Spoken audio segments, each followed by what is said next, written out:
ଜଗତରେ सूर्य केंद्र रे अवस्थित अछि। सौरमंडल केंद्र रे सूर्य अवस्थित। सूर्यर व्यास 13,10,000 किलोमीटर। सूर्य 8टी ग्रह बुध, शुक्र, पृथ्वी, मंगल, बृहस्पति, शनि, यूरेनस, नेपच्यून को नहीं गठित। यही सौरमंडल रे पृथ्वी, बुध, शनि एमानकर उपग्रह अछि। समस्त ग्रह मानकर उपग्रह मिसी 166 रही अछि। यही सौरमंडल रो केंद्र रे थिका सूर्य आकाश गंगा को परिक्रमा करुछि। बुध ग्रह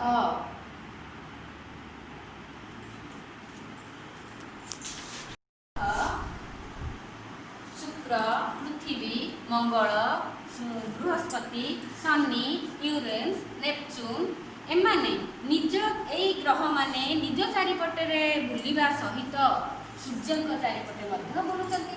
निज चारिपटे बुलिबाकू आवर्तन गति कहंती। सूर्य चारिपटे बुलिबाकू परिक्रमण गति कहंती। बुधर परिक्रमण समय होती 88 दिन। आवर्तन समय 59 दिन। बुध ग्रहर उपग्रह संख्या नहीं। शुक्र ग्रहर परिक्रमण समय 255 दिन। आवर्तन समय 243 दिन। शुक्र ग्रहर उपग्रह संख्या नहीं। पृथ्वी ग्रह रे आमे बास करूचंती। एई ग्रह रे परिक्रमण समय 365 दिन। आवर्तन समय होची 1 दिन बा 24 घंटा। पृथ्वी ग्रहर उपग्रह रही गोटे उपग्रह रही ताहार नाम होची चंद्र। मंगल ग्रहर परिक्रमण समय 687 दिन। आवर्तन समय 1 दिन बा 24 घंटा। ए मंगल ग्रहर 2टी उपग्रह रही। बृहस्पति ग्रहर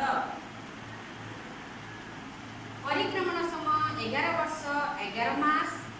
आवर्तन समय 9 घंटा 56 मिनिट। उपग्रह संख्या 16। शनि ग्रह को बड़ ग्रह कहती। शनि ग्रहर परिक्रमण समय 29 वर्ष 5 मास। आवर्तन समय 10 घंटा 40 मिनिट। उपग्रह संख्या 30 रु अधिक। यूरेनस ग्रहटीर परिक्रमण समय 84 वर्ष। आवर्तन समय 17 घंटा 14 मिनिट। उपग्रह संख्या प्राय 17। नेपच्यून ग्रहटीर परिक्रमण समय 164 वर्ष। आवर्तन समय 16 घंटा 7 मिनिट। उपग्रह संख्या 8। पिला माने आज आम सौर जगतर सूर्य समेत 8टी ग्रहर विषय जानिले। आम तो सौर जगत विषय पढ़िले।